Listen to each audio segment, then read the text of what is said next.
Buenas, les habla el profe Gabriel. En esta lección vamos a hablar acerca de algunas de las aplicaciones más importantes, más usuales de las así llamadas simulaciones. En realidad son modelos computacionales de la dinámica de fluidos.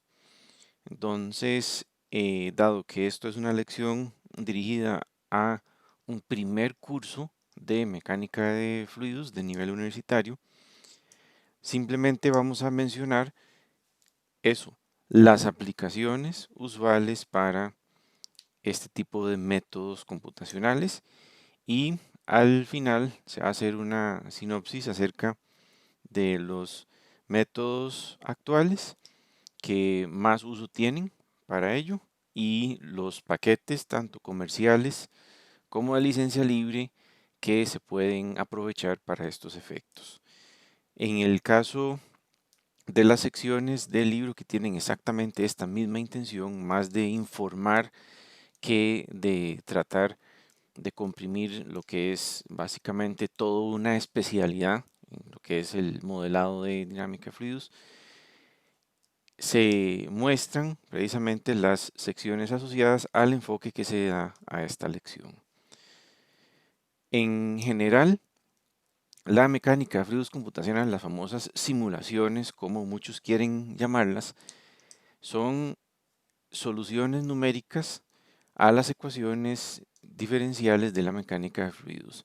Pero como recordarán de una lección anterior en donde se presentó la formulación de las ecuaciones de Navier-Stokes, son ecuaciones diferenciales muy complejas de resolver incluso por métodos numéricos para casos reales, en donde las fronteras son muy discontinuas, tienen muchas particularidades que no se pueden describir con ecuaciones relativamente simples o por lo menos las que se pueden resolver fácilmente.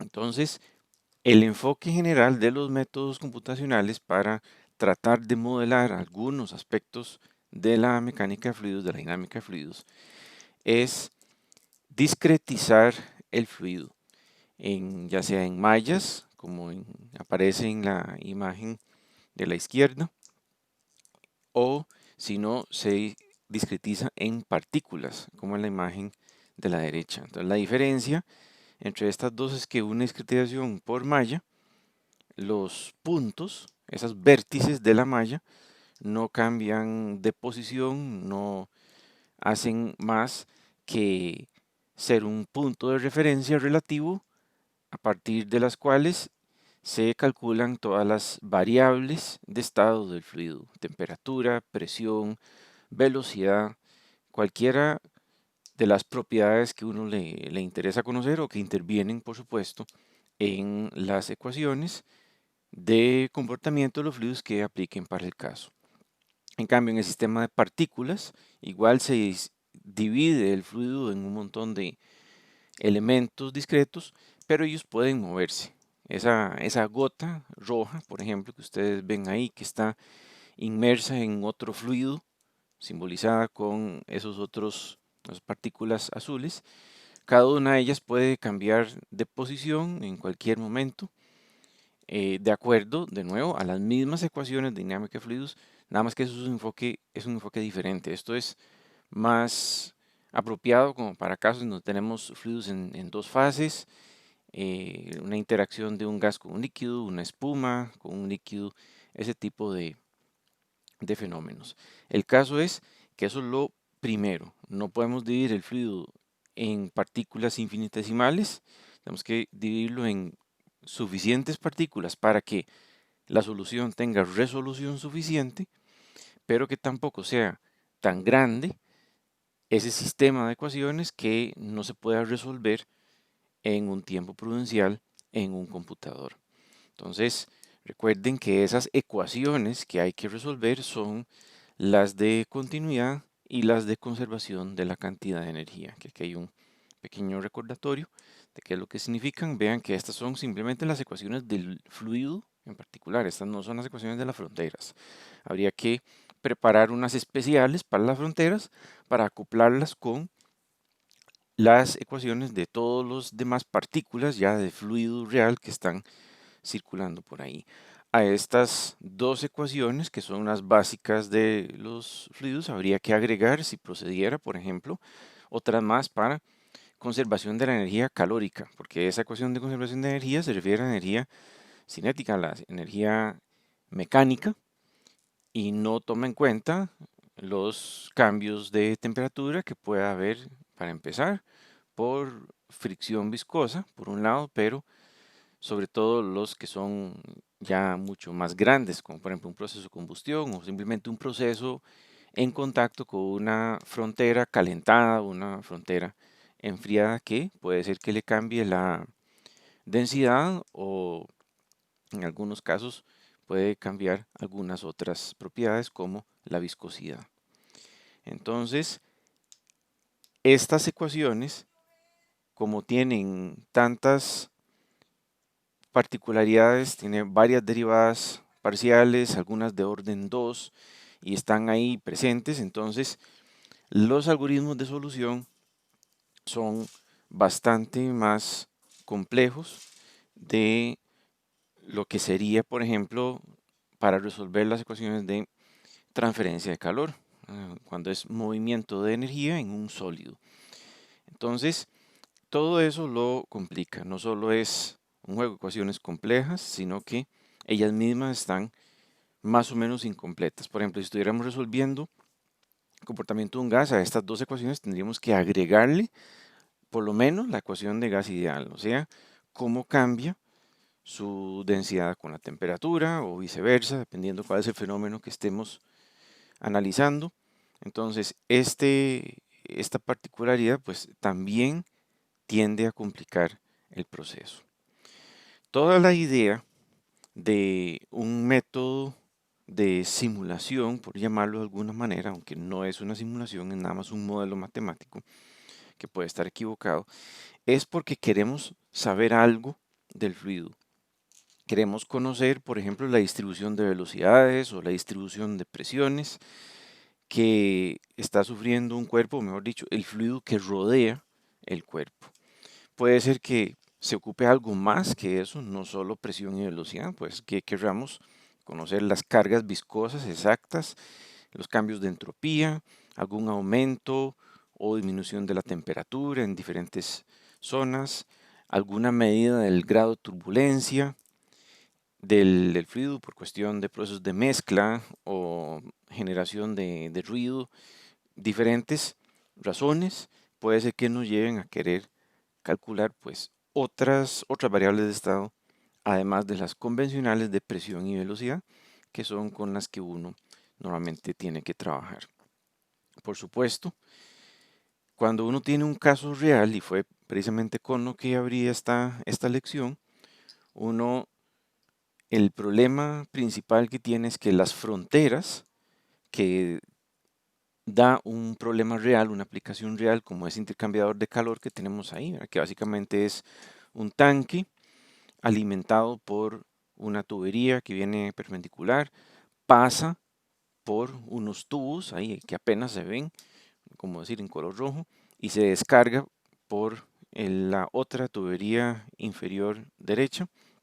Entonces, geométricamente es muy sencillo, son unos cilindros, pero matemáticamente cada una de esos ángulos rectos, cada una de esas discontinuidades generan problemas a la hora de tratar de encontrar una solución en general, no solo una solución analítica, sino una solución en general, generan ciertos problemas. Entonces, la forma de las fronteras de un caso real de interés muchas veces complica cualquier tipo de solución, ya sea una simulación, un modelado o, por supuesto, una solución analítica. Muchas veces simplemente una solución analítica es imposible o, cuando menos, muy compleja, mucho más compleja de lo que vale la pena para el tipo de resultado que uno anda buscando. Entonces, como muestra, retornando ahí al caso del intercambiador de calor que está en la imagen a la derecha, entonces ahí se nota cómo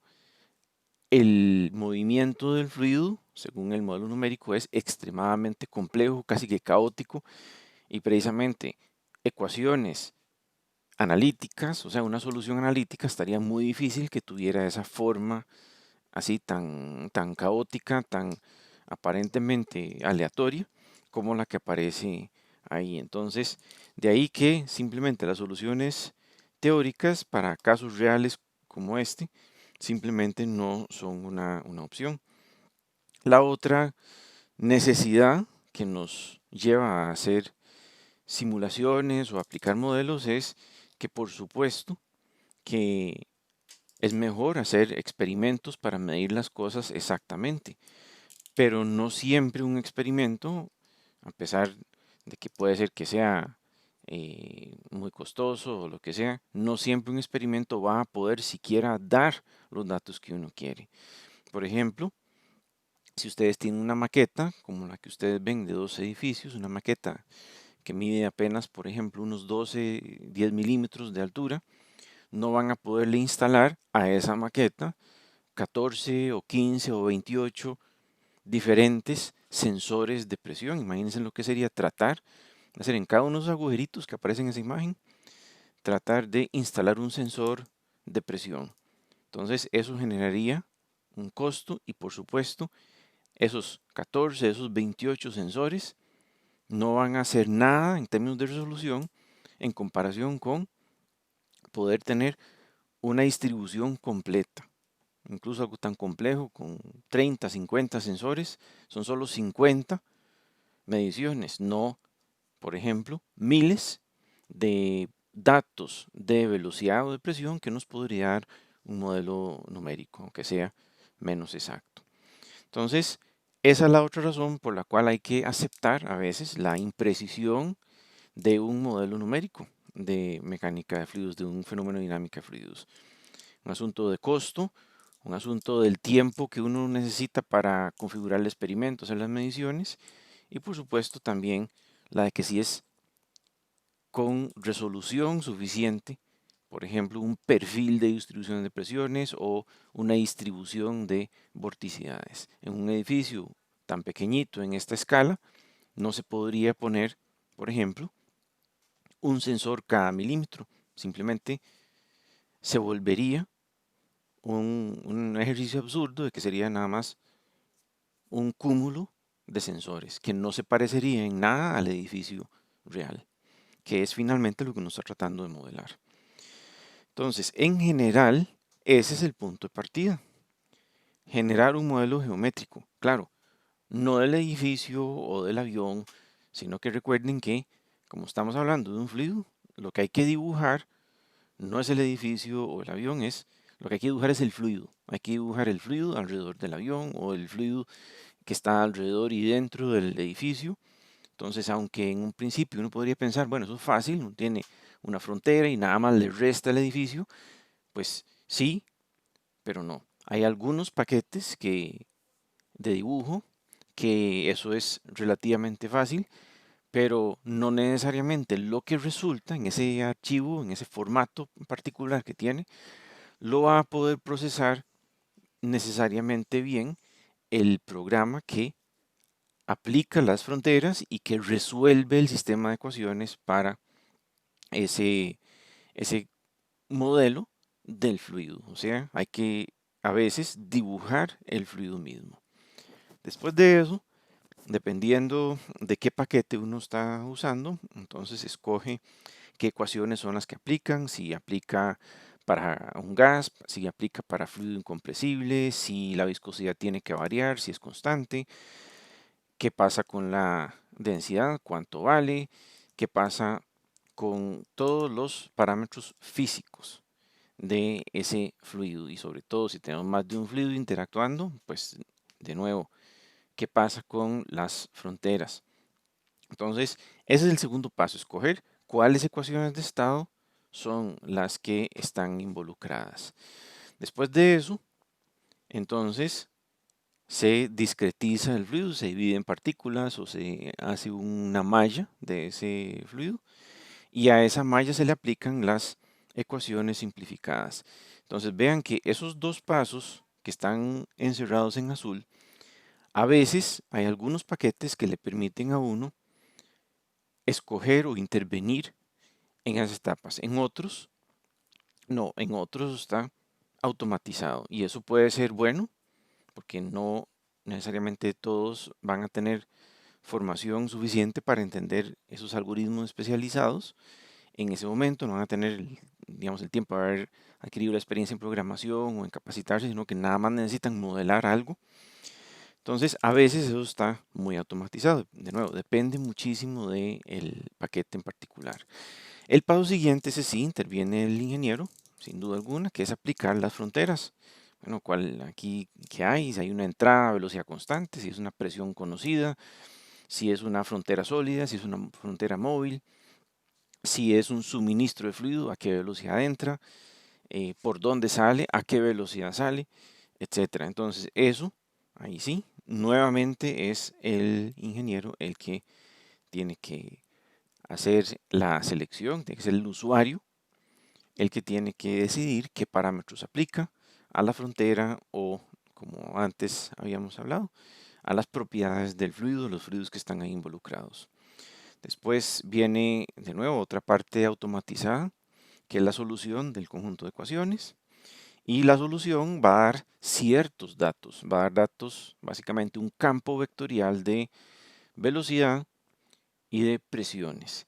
Y de ahí tenemos que hacerle algunas operaciones, algún trabajo para obtener cualquiera otros datos derivados, como por ejemplo la temperatura o la entropía o la entalpía o la vorticidad, cualquiera de esas otras variables derivadas, pues habría que hacerle un tratamiento adicional a la solución para ya poder mostrar los resultados. Ese es el postproceso. Cuando ya se resolvieron las ecuaciones de dinámica de fluidos y se está pasando ya a la etapa de mostrar la solución al usuario, ese es el postproceso. Son unas operaciones adicionales, no necesariamente simples, nada más ya se resolvieron las ecuaciones, ahora se ocupa calcular las variables derivadas, como por ejemplo, uno puede resolver para el estado de formación de un resorte y entonces para obtener la fuerza efectiva de compresión o de tensión hay que multiplicarlo por la constante elástica. Bueno, aquí igual uno tiene ya resuelto para velocidad,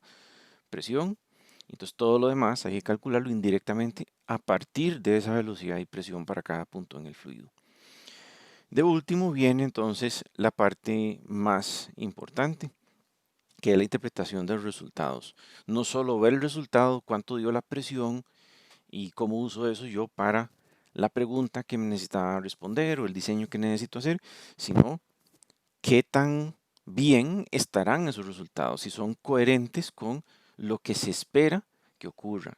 O tal vez uno necesite comparar resultados con un experimento de calibración, donde uno no va a medir todas las presiones en todo lado del cuerpo, pero uno puede medir en un experimento en dos o tres puntos importantes y compararlo con los resultados que está dando el modelado. Entonces, si coinciden suficientemente bien, es creíble el resto de los resultados de la simulación dentro de cierto margen. O sea, no es una reproducción exacta de la velocidad, es un modelo numérico que va a tener problemas, va a tener imprecisiones de todo tipo, imprecisiones de cálculo, imprecisiones de las fronteras que uno asignó, imprecisiones incluso del modelo digital que uno creó y muchos otros factores que tal vez uno debió haber tomado en cuenta, pero no lo hizo por ignorancia o porque simplemente el paquete computacional en particular no lo permite. Si tengo un fluido que yo sé que le va a cambiar mucho la viscosidad, si el paquete de cómputo que estoy usando solo me permite viscosidad constante o solo me permite un fluido incompresible, pues no hay manera de forzarlo a que haga el cálculo. Entonces, eso es el caso general. ¿Cuál es el problema de todo esto? Que los resultados se ven muy bien, casi siempre se ven muy bien, sobre todo por los colores y todo, pero en realidad un modelo numérico de un fluido es muy diferente a un modelo numérico, por ejemplo, de un sólido elástico lineal, o sea, un sólido elástico perfecto. Los resultados se ven igualmente bien, pero muy fácilmente pueden estar completamente equivocados en el caso de fluidos. Entonces, la principal razón de esto es que un fluido real tiene un comportamiento muy estocástico, un comportamiento que se parece a algo aleatorio. No es aleatorio, por supuesto, porque si fuera 100% aleatorio, no tendría un comportamiento predecible del todo. Y sí lo tiene. Un fluido sí tiene cierto comportamiento predecible, sobre todo si las fronteras están suficientemente constantes y fijas. Entonces, un fluido real tiene cierta componente estocástica y las ecuaciones de Navier-Stokes no prevén ese factor estocástico. Esto no es de extrañar, de hecho, las ecuaciones de Navier-Stokes no tienen una solución analítica conocida en este momento. Las ecuaciones completas, las que nosotros presentamos hace algunas lecciones y repasamos muy rápidamente en una lámina en esta lección, no tienen solución analítica conocida. Algunos casos especiales de las ecuaciones de Navier-Stokes sí tienen una solución analítica, pero esos casos especiales no son aplicables a fenómenos de ingeniería con los que nos encontramos a diario. Entonces, son más como de interés teórico o para entender qué está pasando en el contexto de ese experimento, de ese problema especial, a de verdad poderse usar para una aplicación real. Y todo esto mucho tiene que ver con la definición misma de turbulencia. Esas pequeñas rotaciones, ya sea rotaciones a nivel macro, las famosas turbulencias, los vórtices que uno puede ver, como las que son a nivel micro, o sea, pequeñas vorticidades, pequeñas corrientes rotacionales a nivel microscópico, en donde está interactuando, por ejemplo, con una pared de una tubería a nivel de rugosidades. Todo eso es lo que le está metiendo variables adicionales que serían, en teoría, correctamente previstas si uno, además de tener ecuación de conservación de cantidad de movimiento lineal, uno tuviera ecuación de conservación de cantidad de movimiento angular. Entonces, en lugar de 3 ecuaciones, serían 6 ecuaciones, ¿verdad? Los 6 grados de libertad de un corpúsculo, de una partícula. Entonces, eso lo enreda todavía más. Por supuesto, estas turbulencias reales se pierden, aunque uno tuviera un conjunto de ecuaciones completo, si uno piensa que de ninguna manera se va a poder pronosticar la formación de turbulencias de tamaño más pequeño que el tamaño de un elemento de malla o del tamaño de una de las partículas en las que se discretizó el fluido. Eso mete error. Por supuesto, los métodos de solución no pueden, los métodos de solución de ecuaciones, los métodos numéricos, no pueden resolver cualquier cosa que se les tire. Entre más no lineal, entre más impredecible, entre más compleja sea la forma de una ecuación, ¿verdad? Los elementos de orden 2 de las ecuaciones de orden de Navier-Stokes, o si uno mete viscosidad no lineal o mete la no linealidad que implica la ecuación de gas ideal, ¿verdad? Que es una ecuación inversa, todo eso hace que los métodos numéricos, los métodos de solución se vuelvan inestables, entonces nunca lleguen a una solución, aunque exista. No lo llega porque el método no tiene capacidad de resolverlo. Y después el número de variables es muy alto. No solo tenemos, por ejemplo, las 3 o las 6 variables de estado mecánicas, digamos, velocidad en 3 direcciones, velocidad de rotación en 3 direcciones, digamos 6 grados de libertad, sino que además hay muchas otras variables de estado, empezando por presión, pero también temperatura y densidad, el valor de la viscosidad, el valor de la segunda viscosidad, las reacciones que tiene un fluido cuando llega a velocidades supersónicas o transónicas. Entonces todo eso simplemente mete más y más y más no linealidades que entonces genera más problemas. Eso sin pensar en fluidos bifásicos o fluidos trifásicos.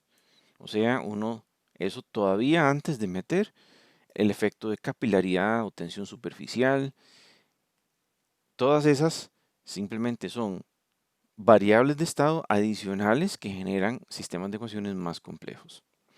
En resumen, son un problema. Entonces acá lo importante es recordar que lo que uno cargue en un modelo numérico no es una simulación, no es una reproducción de la realidad. Simplemente son un resultado de resolver numéricamente las ecuaciones asociadas al fenómeno que uno cargó con la geometría que uno alimentó al paquete informático, al software, al programa, a lo que sea. Entonces puede ser que se generen fenómenos como el que ustedes ven ahí, unos edificios que aparentemente deflectan por completo el viento y generan unos vórtices que en realidad no ocurren. Todo esto, todo este problema, ¿a qué se debe? A que ese modelo que ustedes están viendo ahí en pantalla es un modelo bidimensional. Y un modelo bidimensional definitivamente no aplica a un juego de edificios. Los edificios son tridimensionales, nos guste o no. No son una serie de cuchillas infinitamente largas como las que ustedes ven ahí. Son básicamente unos prismas y el viento fluye alrededor de ellos, no por encima de, como si fueran un montón de paredes una después de otra. Y como pueden ver, el resultado es muy bonito, gráficamente es muy bonito. Intuitivamente, uno podría pensar, sí, sí, seguro se forman esas turbulencias. Sí, se formarían si fuera bidimensional. Entonces, ese tipo de errores son muy frecuentes. Aquí es muy obvio porque se usó a propósito un modelo 2D para ilustrar este efecto, algo que puede estar muy bonito, puede tener toda la apariencia de ser correcto, pero decididamente es incorrecto. Ese vórtice ahí que se formó en teoría encima de los dos edificios más altos que están al lado derecho, en realidad no ocurre. En realidad lo que ocurriría es que el viento que fluye alrededor de los primeros edificios, no solo por encima, sino alrededor, pues alteraría por completo todo el flujo que viene después. Entonces esto sencillamente es un modelo totalmente inútil, excepto por supuesto que está excelente como adorno de fondo de pantalla animado. Entonces, todas estas imprecisiones, nos guste o no, se heredan también a todas las otras variables que dependen de la velocidad, como la temperatura, la presión, la entalpía, la misma presión, otras cosas que tal vez nos interesen, por ejemplo, la vorticidad, en donde no es tan fácil detectar intuitivamente errores, igual se van a heredar. Entonces, igual hay que no creer en esos resultados. Entonces, dicho eso, pensemos en que la simulación no existe. Lo que hay son aproximaciones y tenemos que saberlas usar. Ustedes como ingenieros, ustedes como usuarios, tienen que aproximarse con cuidado no solo a los modelos numéricos de fluidos en general, sino a diferentes paquetes. Diferentes software van a tener diferentes posibilidades de modelar algunas cosas mejor que otras. Y eso hay que tenerlo muy en mente a la hora de escogerlo. Escoger el paquete en particular, el software en particular, para un caso específico o por lo menos qué tanto se le puede creer a los resultados. Por ejemplo, SolidWorks tiene un módulo de transferencia de calor, como las ecuaciones son relativamente sencillas, los resultados son bastante precisos si uno escoge bien las fronteras. También tiene un módulo de flujo de fluidos, que es muy básico, entonces le va a dar a uno más o menos bien las líneas de flujo, pero no le va a dar bien la generación de turbulencias. Sería más o menos como en esa imagen que ustedes ven ahí a la derecha, que digamos ese módulo las líneas de flujo limpias que ustedes ven aproximándose y rodeando el vehículo van a ser probablemente ciertas, pero las que, por ejemplo, un paquete muy básico no podría dar serían las turbulencias que se forman detrás de la rueda delantera y tampoco las que se forman completamente detrás del vehículo. Probablemente lo simule, lo muestre como si fuera una línea recta, no con tanta vorticidad como la que aparece en esa imagen que fue hecho con otro paquete. Entonces, eso es con lo que tenemos que llegar en mente. Por lo demás, olvidándonos un ratito de esas limitaciones, hablemos un rato de dónde es que me gustaría poder usar esto, dónde es que se demanda este tipo de modelos. Entonces, por supuesto, todo lo que ustedes tal vez aproximaron como 2D en lecciones anteriores usando métodos manuales, ya podemos usarlo para un caso general, el caso general de flujo externo, coeficientes de arrastre, coeficiente de sustentación, sí, en automóviles, pero también en cascos de embarcación grande o pequeña, analizar efectos de accesorios en vehículos de competencia, en superficies de control aerodinámico para aeronaves, para cohetes, para aplicaciones aeroespaciales. En general, cuando tenemos flujo externo, pero en general, donde hay que tomar en cuenta ese 3D. Entonces aquí también estaría, por ejemplo, metido todo lo que son comportamiento de ventiladores. Eso es un fenómeno altamente tridimensional que se puede modelar de esta manera, no tan fácil como los métodos manuales que vimos, pero va a ser mucho más exacto. En cuanto a flujo interno, tal vez el flujo dentro de una tubería no vale la pena modelarlo así, pero lo que sí tal vez valdría la pena es modelar el flujo dentro de una válvula o que está pasando por un intercambiador de calor. Por supuesto, qué pasa dentro de una cabina de un yate o de un vehículo o de un tractor, ¿verdad? Precisamente la ventilación para los ocupantes de un vehículo pequeño, un vehículo liviano, de la cabina de pasajeros de un avión. O sea, ahí sí es un caso de flujo interno, pero no simplemente una tubería o un ducto, sino, bueno, ya algo muchísimo más complejo. Entonces, en esta área, básicamente, lo que uno busca es mejorar la ventilación para los ocupantes y mejorar el rendimiento del vehículo, que empieza por los coeficientes de arrastre, pero también, importante, reducir los niveles de ruido que ocurren por turbulencia o por flujos inestables en el vehículo. Dentro del vehículo, pues tenemos los motores, igual. Piensen que estamos hablando del fluido, no de los pistones o del rotor de la turbina, sino del fluido que pasa por la turbina o el fluido que entra a la cámara de combustión.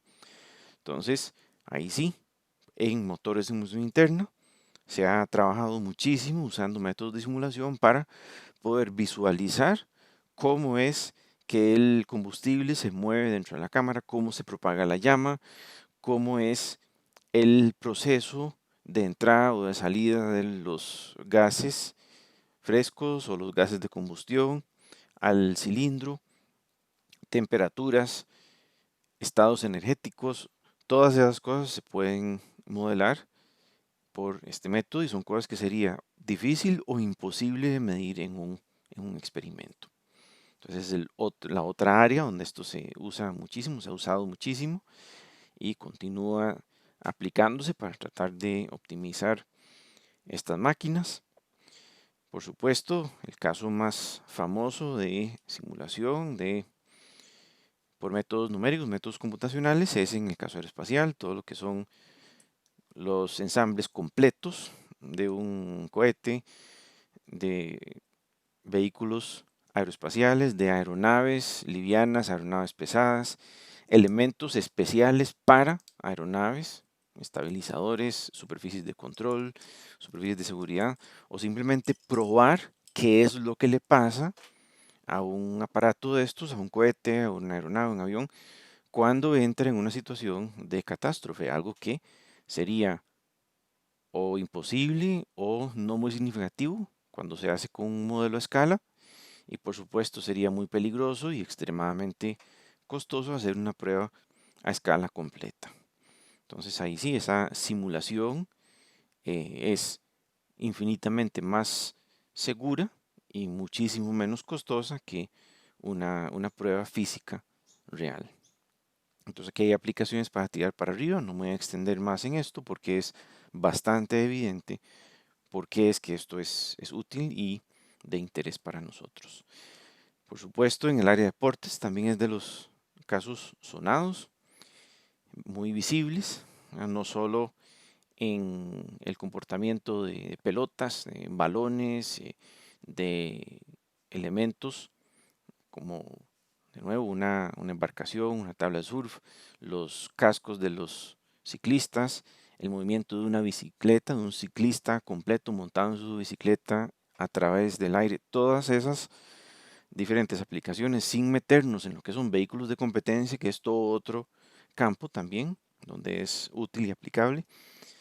Pero bueno, en lo que son rendimiento del deportista como tal, pues entonces sí, digamos, la forma de su tabla de surf, de la superficie de control para la tabla de surf, o la reducción de los coeficientes de arrastre, ya sea a nivel macro, o sea, todo el ciclista completo, a nivel micro, la forma del manubrio de la bicicleta, la forma del casco.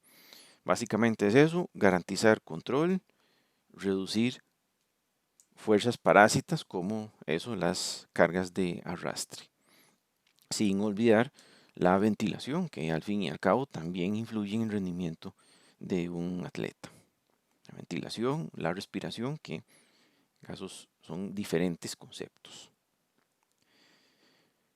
En, en entornos más como aterrizados, uno de los problemas más comunes es eh, quejas en cuanto al rendimiento de sistemas de aire acondicionado. Entonces, por supuesto que está todo lo referente a por qué esta bomba está cavitando, por qué este ventilador está haciendo ruido, por qué este ventilador es inestable, esta habitación tiene una mala distribución de flujo, aquí el recolector del extractor está mal colocado.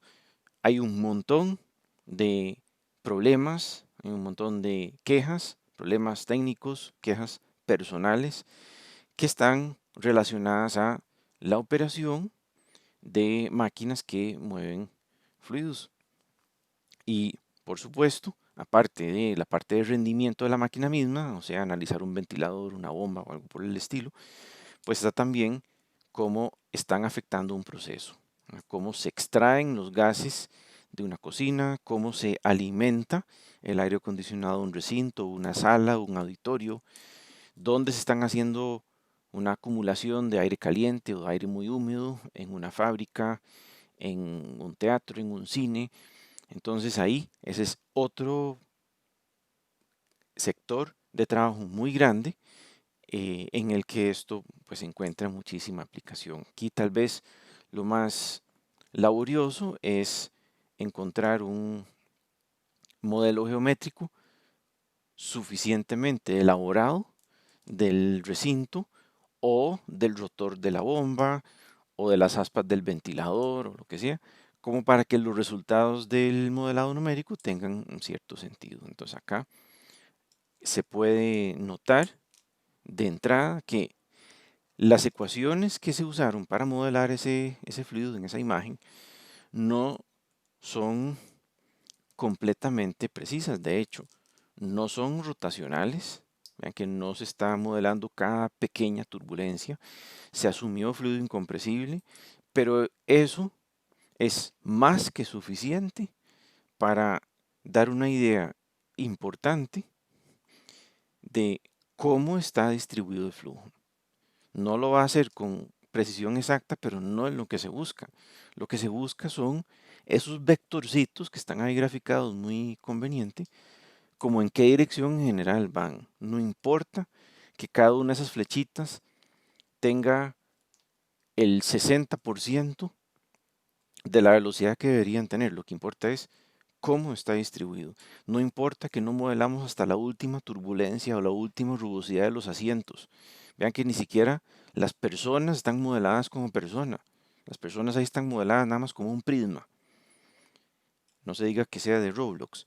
Son nada más un prisma. Entonces, es que no importa. Lo que importa es que más o menos por dónde está el flujo. Y ahí sí podemos ver que por la razón que sea, hay unas zonas muy concentradas de alta velocidad y otras que están prácticamente estancadas. Entonces, entre la extracción y la inyección de aire hay movimiento, pero también hay unas zonas estancadas que son en donde se acumularían contaminantes, donde se acumularía humedad y tal vez se hagan bolsas de aire caliente en esa oficina de reuniones, en esa sala de reuniones. Entonces está la parte macro, habitaciones, recintos, galerones, y está la parte ya de rendimiento de equipos de ingeniería. Entonces no solo los bombas o ventiladores o equipos que impulsan fluidos, sino cualquiera por donde circule un fluido. Entonces hay para tirar para arriba, intercambiadores de calor, calderas, radiadores, cualquier cosa, un reactor, cualquier cosa por donde se mueva un fluido o esté involucrado con un proceso de mezcla, un proceso de intercambio energético o a veces simplemente el llenado o el vaciado de un tanque, si se estratifica o no, hasta cosas como esas puede ser que se vean beneficiadas con un modelo de estos. Tal vez menos usual, al menos en el área de ingeniería mecánica, pero no por ello no se toca, es el modelado de zonas muy grandes de fluido, que son los modelos climáticos. De nuevo, aplican unas ecuaciones especiales que consideran precisamente el hecho de que es básicamente un flujo bidimensional, pero que lo están afectando unas fuerzas que tal vez uno de primera entrada no piensa que que serían importantes, que son las de las aceleraciones de Coriolis, como el planeta es un objeto en rotación, esa rotación genera aceleraciones que de otra manera, si fuera flujo plano, que de otra manera no existirían. Entonces hay unas consideraciones especiales adicionales. Entonces esto es todo un campo de trabajo muy grande y muy interesante, tal vez un poco más cercano al área de ingeniería mecánica es no esto tan a lo grande, sino en una escala un poco diferente, que es pronosticar la dispersión de humedad o de contaminantes, perdón, de polvo, simplemente de particulados que están en el ambiente y tanto en el aire como en el agua. O sea, digamos, si hay un fenómeno, una inundación o por dónde se va un contaminante que quedó en un río, en una zona del mar.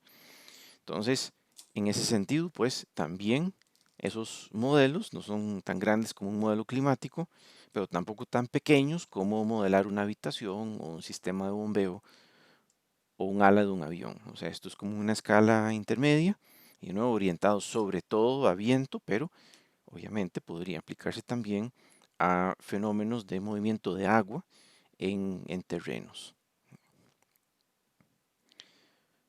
Por supuesto, esta es una de las también muy visibles junto con el área del deporte y el área de aviación y aeroespacial, la parte biomédica.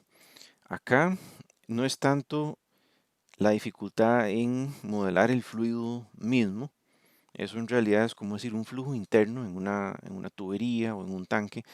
Acá la parte difícil es el modelado de la frontera. La frontera, aunque sea algo relativamente estático, como una serie de ductos en una planta o un sistema de venas o arterias en un mamífero, en una persona, en un vertebrado, o si es algo ya como un sistema de bombeo, un corazón, un órgano, sí, con alta movilidad, de una u otra manera, la elasticidad va a ser tal que la frontera cambia muy fácilmente de posición, de tamaño, con la presión, con presiones bajas, toda la forma y a veces hasta la orientación cambia. Eso sin contar, digamos, como un corazón, que ahí sí cambia muchísimo. O sea, él es quien produce ese flujo, quien produce esa presión. Entonces ahí la dificultad está centrada en modelar esa parte, esa frontera sólida, pero no, esa frontera altamente móvil. Sistemas de producción, sobra decir que hay muchísimos casos, no solo de fluidos, sino de cómo un fluido va a transportar un particulado, ya sea que tengamos un fluido en el que introducimos algún particulado, tenemos que mezclarlo o diluirlo, o si se trata, por ejemplo, de un separador de ciclón, como el que ustedes ven abajo a la derecha, que él está pensado para remover contaminantes. Entonces, donde el fluido entra en forma tangencial, se separa del flujo, las partículas se van a las paredes y se van al fondo del separador. Esto es una especie de depurador de aire, es como decir, una especie de, no de filtro, sino de limpiador por efecto centrífugo del gas, del aire, digamos, de un aire contaminado con partículas sólidas.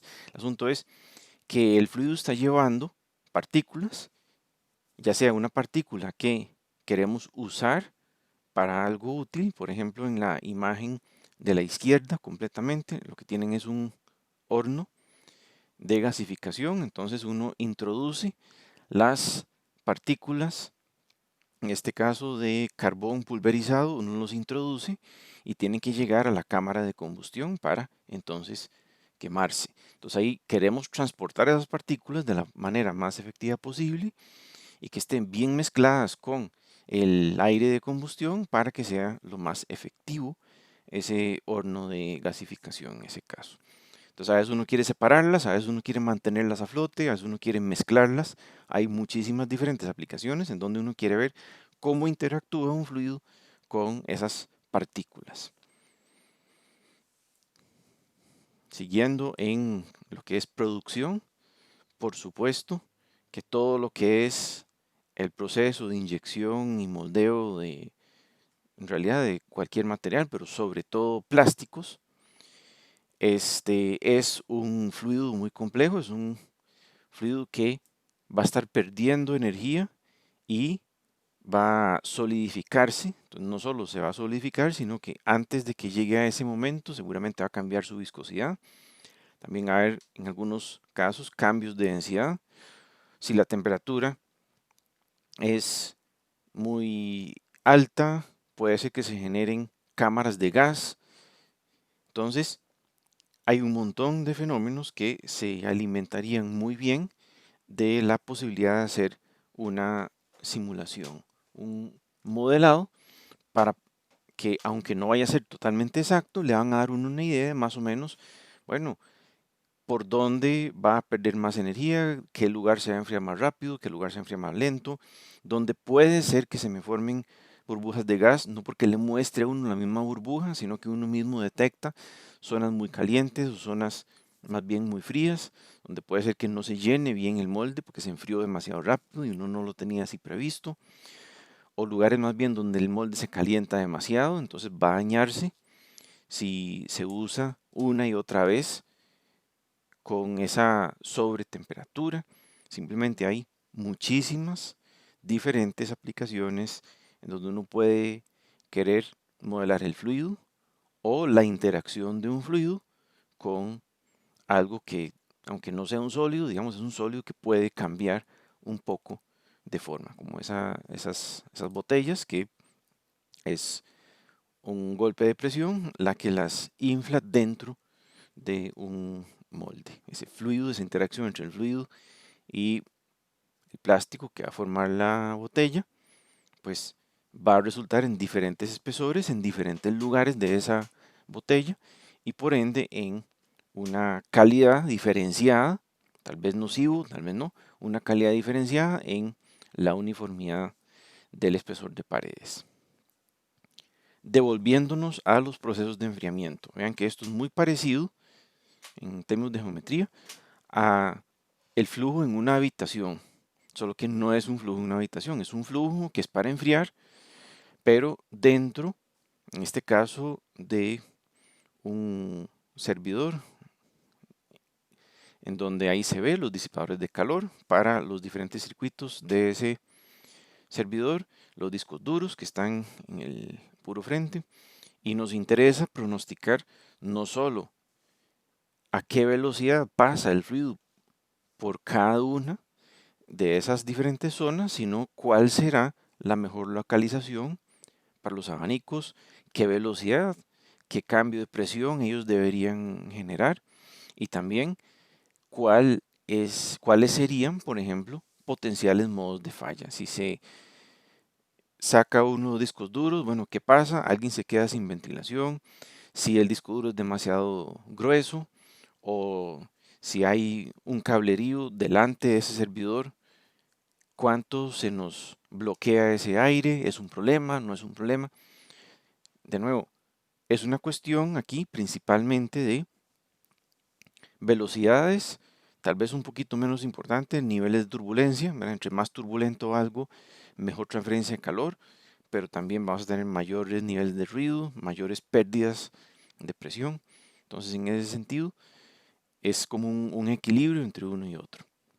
Entonces, esta es otra aplicación, ¿verdad? De enfriamiento de componentes electrónicos. ¿Por dónde se va? ¿En qué dirección se va? ¿Y en qué dirección debería irse? ¿Verdad? Tendríamos que meter un deflector o más bien abrirle más campo. Es una cuestión, de nuevo, de cada aplicación en particular. La aplicación preferida, por supuesto, por todos los ingenieros mecánicos. Yo quiero ver funcionando el abanico, quiero ver funcionando la turbina, quiero ver funcionando la bomba en SolidWorks.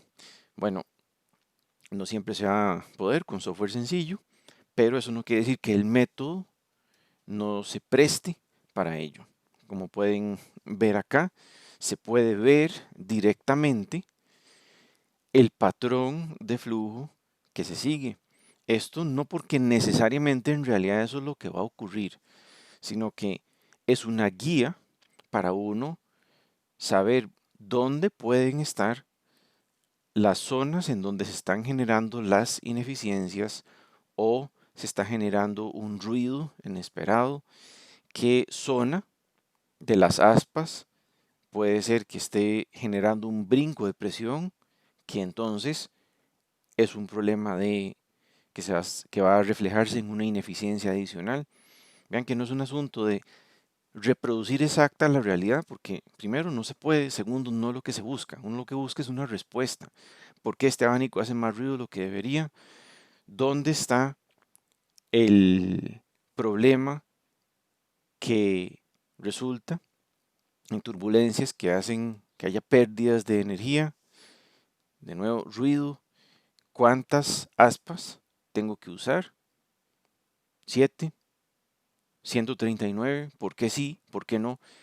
Esto nos da como posibilidad de visualizar qué es lo que está pasando.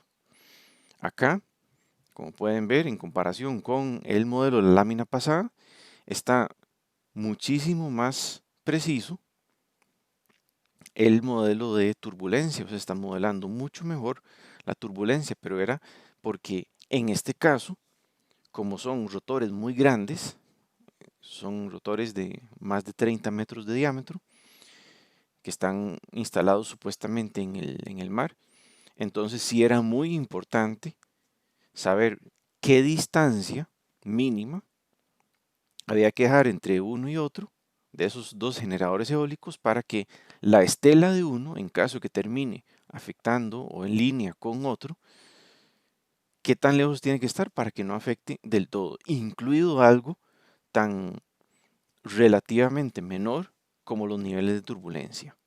En tamaños tan grandes, hasta lo más pequeño, en términos de rendimiento, un 2, un 3%, es importante, es grande, y por eso, pues, en este caso, quería aplicarse ese modelado. Volviéndonos a particulados, solo que un poco diferente, aquí ya no es un fluido que está transportando unas partículas en suspensión, más bien aquí es mucho más denso. Aquí más bien es en donde el fluido básicamente está mezclado, interactuando constantemente, casi que en razón de volumen 1:1 o a veces hasta menos.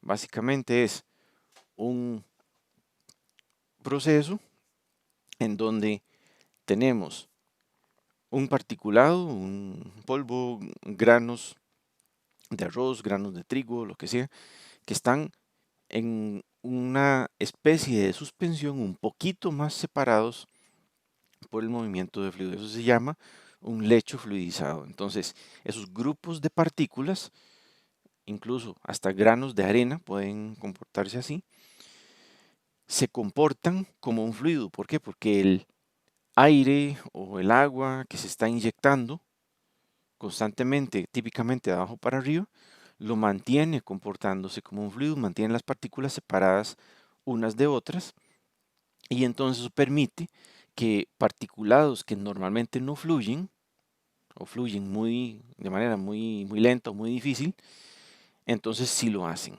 se mueven como si fuera un fluido, justamente, llenando la forma del recipiente, fluyendo por canales, ese tipo de cosas.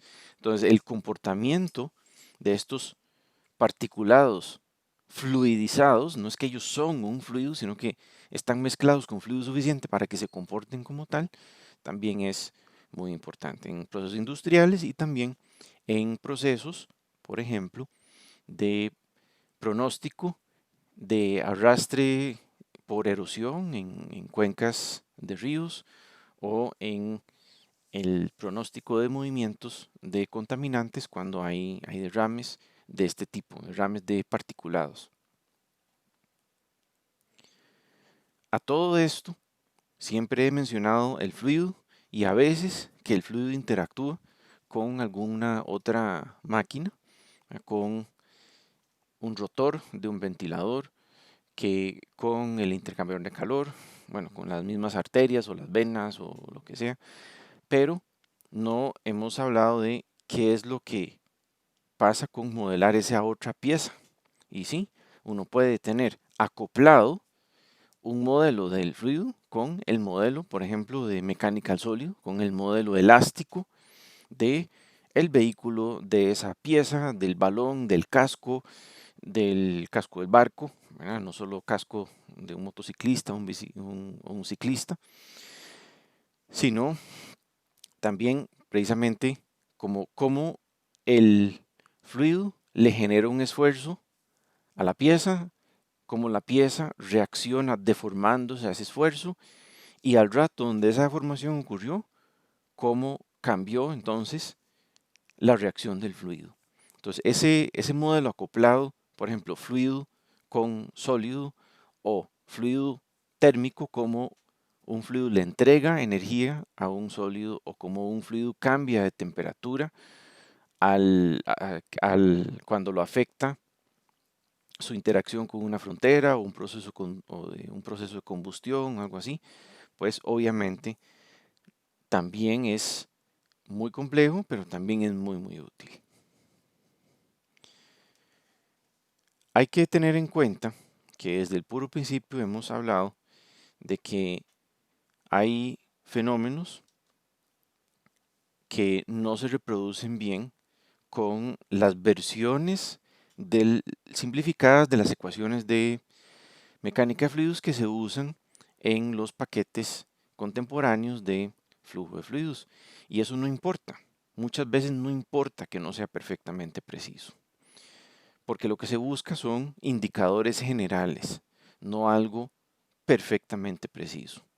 Entonces, hay algunos paquetes especiales que por lo general se preparan de cero, se escriben de cero, en ciertos centros de investigación o en universidades, en donde están pensados para tratar de reproducir a lo mínimo posible todo el comportamiento de un fluido. Entonces los modelos que resultan son tan complejos y para situaciones en donde las fronteras son relativamente sencillas que requieren resolverse en supercomputadores. Entonces el resultado de eso es que algo tan impredecible como ese choque de vórtices que ustedes ven ahí, que generó un montón de pequeños vórtices radiales de manera totalmente inesperada. O sea, cosas como esas se pueden reproducir, pero ven que aquí son turbulencias generadas por una turbulencia que generan otras turbulencias más chiquititas y de manera totalmente inesperada. Entonces, ahí sí, ese tipo de fenómenos se puede reproducir en modelos numéricos, pero estos modelos numéricos extremadamente especializados. Básicamente ustedes pueden ver el paralelo entre el experimento de laboratorio, a la izquierda obviamente, y el resultado del modelo numérico, como el que ustedes ven a la derecha.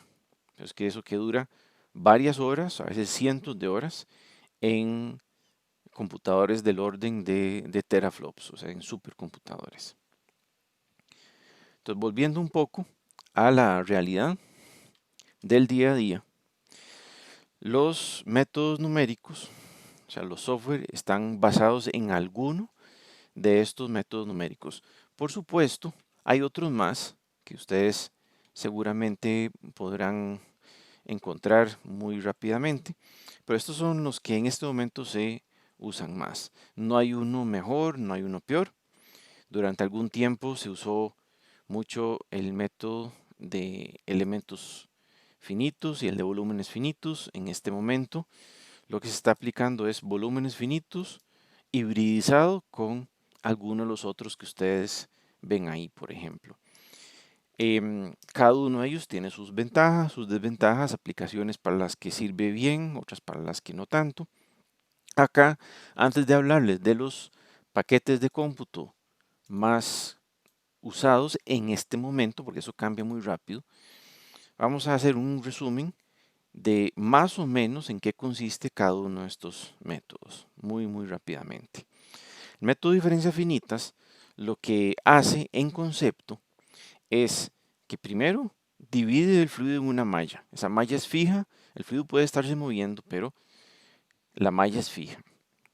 Y entonces, básicamente el estado de un fluido, su temperatura, de una partícula de fluido, su temperatura, su velocidad, su presión, demás, básicamente es un promedio de los valores de esa misma variable cercanos. No es un promedio numérico, es un promedio ponderado, pero básicamente ese es el concepto central. Entonces el problema de esto es que con cualquier cosa que involucre comportamiento no lineal, simplemente o no se llega a solución numérica o simplemente es demasiado inestable, o sea, dura mucho en llegar a convergencia. Son muchas operaciones, muchas iteraciones antes de que pueda llegar a una solución. Por supuesto, como es un método de malla, entonces no sirve para aplicaciones en donde tenemos flujo bifásico o alguna frontera libre, como decir el comportamiento en un tanque abierto o de un río o de un lago o algo así. Digamos, tiene que ser algo completamente encerrado, un flujo interno. Entonces, eso es el problema con este método, ¿verdad? Como ustedes pueden ver en la imagen de la derecha, ahí eso definitivamente no es una distribución de presiones correcta en una tubería que hace esa vuelta en U. Esas formas que ustedes ven ahí son básicamente inestabilidades generadas por la malla, que no reprodujo bien qué es lo que estaba pasando en el fluido. Entonces, sí funciona, sí se utiliza, pero no es de los programas de cómputo digamos, más precisos ni más usados. Otro es el de elementos finitos. Este es uno de los más usados, ahí sí, para fluidos en este momento. De nuevo, eso cambia con el tiempo. En el de elementos finitos, básicamente, de nuevo, se divide en una malla. También hay que pensar en que, como es una malla, si queremos modelar un fluido en dos fases o con una frontera libre, pues necesitamos un algoritmo especial que vaya cambiando la malla, vaya cambiando la forma de la malla conforme el fluido cambia de forma. Entonces esto pues tiene sus problemas, tiene sus dificultades. También no se modela bien las turbulencias y si hay aspectos que hacen que sea no lineal el comportamiento del fluido, a veces puede ser inestable, puede ser difícil o que se dure mucho en llegar a convergencia. La diferencia de este respecto del anterior, del de diferencias finitas, es que en lugar de ser una especie de promedio ponderado, es un promedio un poco mejor. Básicamente, el concepto central es que en cada elemento de malla se le aplica como una especie de integral al, del valor de interés, no sé, la presión, la velocidad, la energía interna, lo que sea. Se aplica una integral, no se aplica un promedio, sino que se aplica una verdadera integral. Entonces eso hace que no solo sea más preciso, sino que es mucho más estable.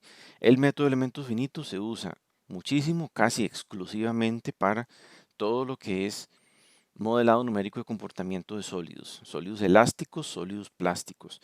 Y se puede usar también para fluidos, tal vez no de manera tan fácil y directa, pero también se puede usar y se sigue usando, por supuesto. Como les decía al principio, es de los más utilizados. Entonces, el problema es que como resultado del método mismo, o sea, no es algo que uno pueda evitar, el sistema de ecuaciones que sale de esto implica que para resolverlo hay que invertir una matriz que en el área de sólidos se le conoce como la matriz de rigidez. En el caso de fluidos, esa matriz lo que contiene son los términos de densidad y de viscosidad del fluido. Entonces el problema es que esa matriz, que es muy grande, digamos de miles de filas y miles de columnas, esa matriz hay que invertirla, aunque sea invertirla por tramos, pero hay que invertirla. Entonces, entre más partículas tenemos o más elementos tenemos, más grande tiene que ser esa matriz. Y entre más grados de libertad tengamos, por ejemplo, no es lo mismo el tamaño de matriz que resulta de un caso 2D a un caso 3D del mismo problema. Entre más grados de libertad haya, pues más grande, mucho más grande se vuelve esa matriz de rigidez. Y por supuesto, la inversión de esa matriz se vuelve muy, muy complicada. Muy bien, entonces, este es el último método de modelado que se aplica a fluidos, que depende de mallas que vamos a comentar por acá. Entonces, igual se divide una malla, pero la diferencia es que el valor de una variable, de nuevo velocidad, densidad, temperatura, entalpía, entropía, lo que sea, ese valor depende de una ecuación de conservación de energía aplicada a un volumen en particular. Ese volumen es, bueno, el volumen de ese elemento de malla, ese triangulito, ese cubito en el que se ha dividido el fluido. Entonces, todo el fluido se divide en un montón de trocitos. A cada uno de esos trocitos se le aplican las ecuaciones de conservación que correspondan, conservación de energía, de cantidad de movimiento, de conservación de cantidad de masa, las ecuaciones de balance de entropía, las que se necesiten para el caso que uno tenga. Y entonces eso genera un sistema de ecuaciones que entonces se puede resolver. Entonces un sistema de ecuaciones no lineal, de manera que los métodos de solución no son directos ni sencillos, pero sí tienen como si han sido más desarrollados y sobre todo son más estables que para otros métodos. Entonces, igual, eso no quiere decir perfecto.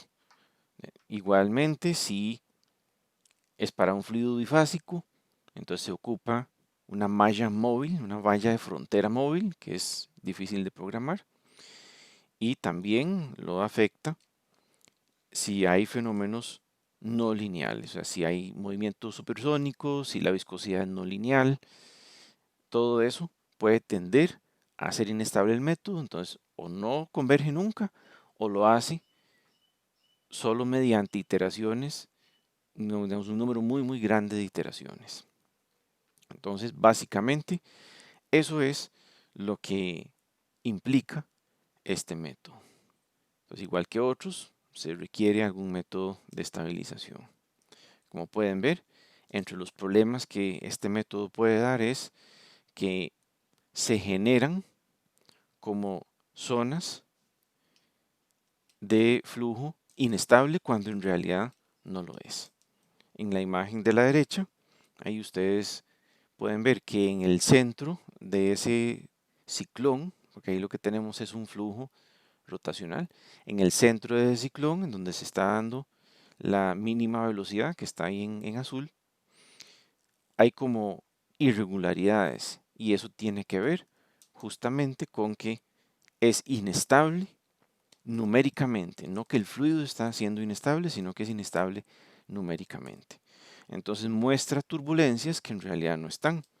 Y como pueden ver ahí mismo, en esa misma imagen, toda la velocidad, todos los perfiles de velocidad son muy graduales. O sea, no modela muy bien las turbulencias. Entonces por eso hay que involucrar, igual que con otros métodos, modelos de turbulencia. O sea, aproximaciones que compensan el efecto de que las ecuaciones no pronostican la formación de esos vórtices. Entonces, cuando menos, hay que compensar de alguna manera que va a haber pérdidas de energía precisamente por esas turbulencias. Luego tenemos, ahora sí, ya un método de partículas. Este es el método de partículas más usado, más conocido, que es el de hidrodinámica de partículas suavizadas. Entonces, en este caso, no hay malla. Las partículas son libres. Ellas pueden moverse por donde quieran, no dependen de una malla, lo cual en términos de programación es una belleza, facilita mucho el problema, no hay que ponerse a invertir una matriz. El método de solución de ecuaciones, porque sí se tienen que resolver ecuaciones, es iterativo, porque a cada una de las partículas, cada una de las particulitas se trata como si fuera una masa separada. Y se le aplica simplemente la ecuación de suma de fuerzas es igual a masa por aceleración. Claro, esas fuerzas ¿cuáles son? Bueno, la presión, la viscosidad y si hay alguna otra, como la gravitacional o una fuerza electromagnética, pues también simplemente es eso, suma de fuerzas es igual a masa por aceleración. La única diferencia es que en lugar de nada más dejarlo así, cada partícula con su ecuación y resolver el sistema de ecuaciones, es que cada partícula no solo la afectan las fuerzas que están en contacto con ella directamente, sino se involucra a las partículas cercanas. O sea, una partícula cualquiera, una partícula de interés, como es que está señalada ahí, esa partícula se va a mover de acuerdo a las fuerzas que la afectan directamente, pero su velocidad va a depender no solo de las fuerzas que la afectan directamente, sino que su velocidad va a depender en mucho menor medida, pero depende de alguna manera, de la velocidad de todas las partículas cercanas a ella. ¿Y quién es cercano? Todas las partículas que estén dentro de un radio de interacción, que es un radio arbitrario que típicamente va como de 3 a 7 diámetros medio de partículas. Entonces es como una especie de ponderación digamos, la velocidad o la aceleración o la temperatura o la propiedad que sea, la entalpía, es una ponderación de lo que los compañeros de zona están haciendo, además de lo que directamente le afecta. Entonces, lo bueno de esto es que es mucho más estable, mucho más realista en términos de los movimientos relativos y no requiere programar una malla. Por eso es que es especialmente útil para flujo en dos fases, modelado de inundaciones, modelado de procesos de vertido de un recipiente a otro, ese tipo de cosas. Choques de un fluido con una superficie, un fluido libre, no un fluido contenido, digamos una gota que choca o una gran masa de agua que choca con una pared o con un rompeolas. Ese tipo de fenómenos son los que están mejor colocado, digamos, el método de hidrodinámica partículas suavizadas o SPH por sus siglas en inglés, que es como se le conoce convencionalmente. Lo otro bueno de esto es que es mucho más fácil que otros métodos de paralelizar, como para correrlo en supercomputadores o correrlo en computadores personales que tengan una tarjeta gráfica moderna. Entonces eso hace muchísimo más rápido el procesamiento. La desventaja principal que tiene este método es que al ser relativamente reciente, y estamos hablando de que se empezó a usar más o menos cuando las tarjetas gráficas de última generación entraron en vigencia, que es por ahí el 2000, entre 2005 y 2010, más o menos. Aparte de esa desventaja, digamos que no es muy conocido en comparación con otros en términos de su trayectoria, es que se necesita generar para cada paso, para cada instante de la iteración, se requiere generar una lista de interacción. O sea, básicamente, como todas las partículas están libres unas respecto de otras, conforme ellas se van moviendo, entonces, cada vez que pasa un pequeño delta t, tengo que preguntar, bueno, ¿qué partículas son mis compañeras ahora? Se mueven un poco las partículas, ahora sí tengo que volver a preguntar qué partículas tengo cerca. Y así, entonces ese proceso de búsqueda es uno de los que más tiempo consume de todo el tiempo de procesamiento que pueda tener. Entonces, eso es justamente la principal desventaja. Como las partículas están libres, entonces tengo que estar revisando cada pequeño delta t, quiénes son las que están dentro de la zona de interacción y quiénes no, para ver si las tomo en cuenta o no como parte de la ponderación. Eso es muy rápidamente qué es CFD, qué es modelado por métodos numéricos de dinámica de fluidos. Esto es todo un área de especialidad. La idea es que ustedes sepan que existe y sepan que hay que tenerle cuidado, que todavía no pueden creerlo como si fuera una simulación perfecta. En este momento, esto es algo que cambia rápidamente, más o menos cada 5, 10 años por ahí, van cambiando los paquetes que más se usan o que menos se usan, o los que tienen mayor prestigio o simplemente los que la industria acostumbra usar. En este momento, estos son los que tal vez sean más aplicables a la realidad de la ingeniería mecánica. Por supuesto está ANSYS, que es uno de los más antiguos, es muy conocido, es muy utilizado. Y de hecho, este paquete en realidad es uno para simulación por elementos finitos de mecánica al sólido. También tienen su paquete de transferencia de calor. Y hace más o menos unos 15 o 20 años, ANSYS compró lo que en ese momento era el mejor simulador de fluidos del momento, que se llamaba Fluent. Entonces ellos compraron esa empresa, la incorporaron a sus paquetes y con el tiempo pues eso ha ido evolucionando, ha ido cambiando y ese es el que más se usa. Entonces, ANSYS es uno muy utilizado, muy conocido, no digo que sea el mejor. El asunto es, funciona bien, tiene sus límites, igual que cualquiera otro de los que estamos mencionando acá.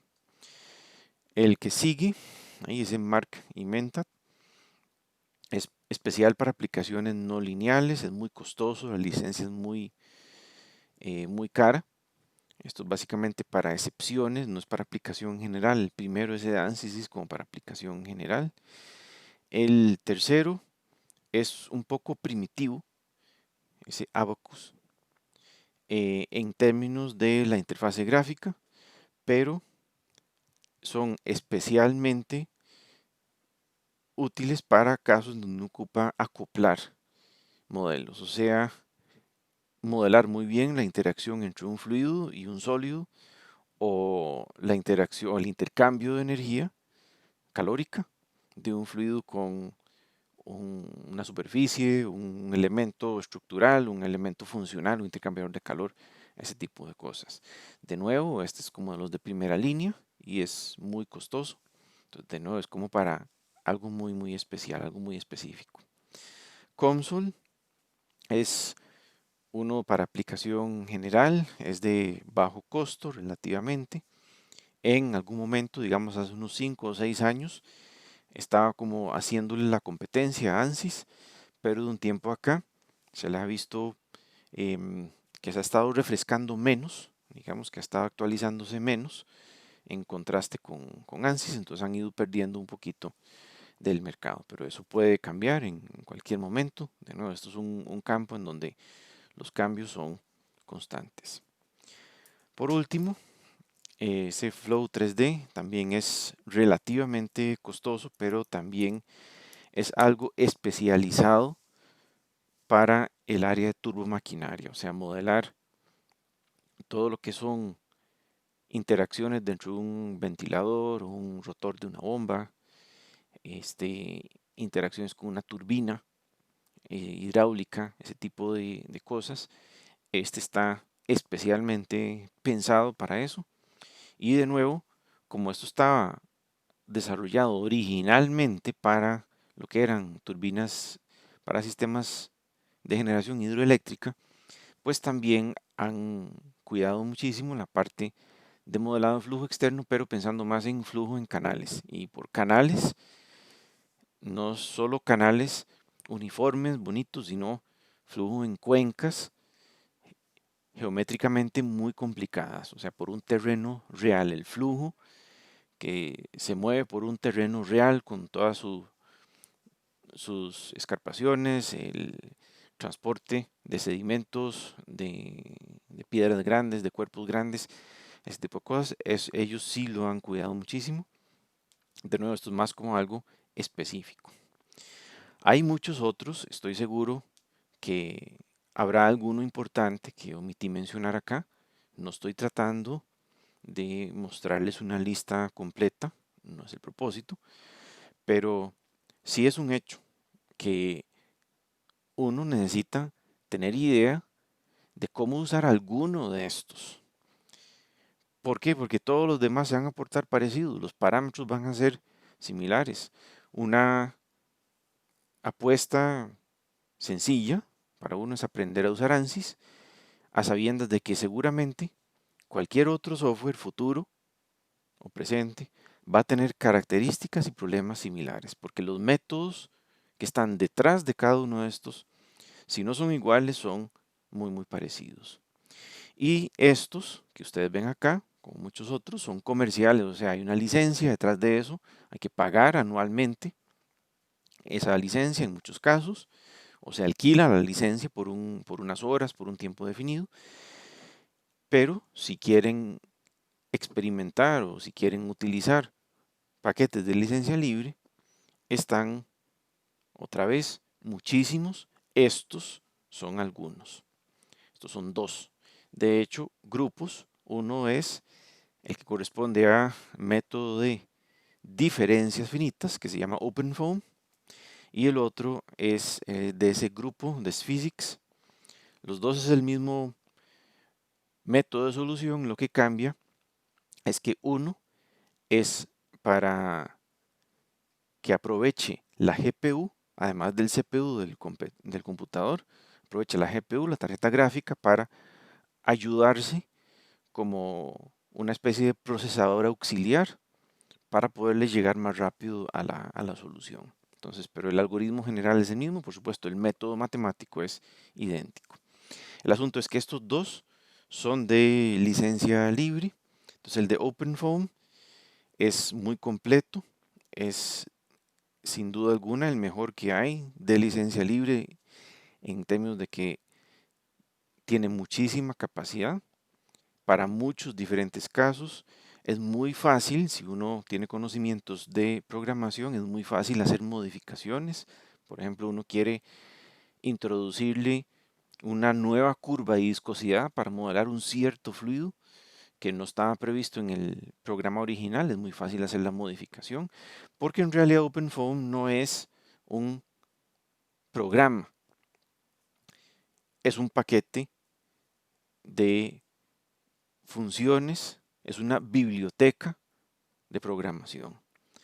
Entonces, esa es la desventaja, que no tiene una interfase gráfica bonita y fácil de utilizar. Incluso hay gente que venden precisamente interfaces gráficas para usar OpenFOAM. Tan es así que hasta ese punto se ha llegado, digamos, para tratar de hacerlo conveniente. Hay gente que ofrece servicio.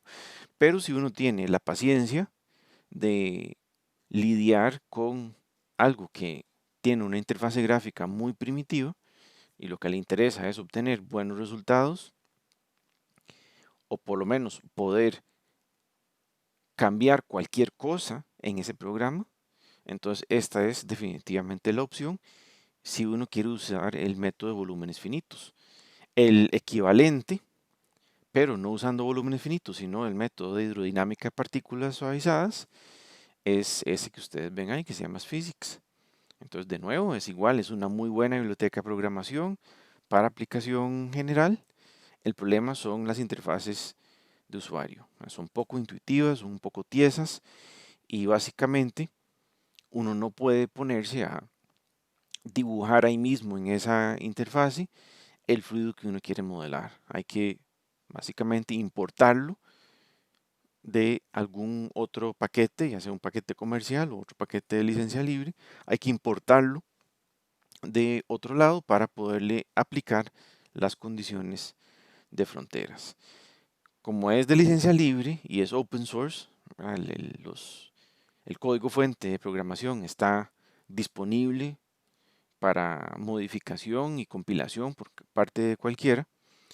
El asunto es que modificarlo requiere buenos conocimientos de programación. Esto está escrito en C y está escrito orientado a eficiencia. Y precisamente por eso está despedazado en muchos módulos muy pequeños. Entonces, entender esa estructura se lleva uno bastante rato. De nuevo, es un asunto de qué es lo que le interesa a uno. Experimentar, aplicar, cuánta plata tiene uno, si uno puede pagar un paquete, si uno no quiere pagar un paquete. Esto es un asunto de preferencia personal y por supuesto de urgencia. ¿Qué tan rápido puedo aprender a usar esto? ¿Qué tan rápido me van a producir los resultados que requiero?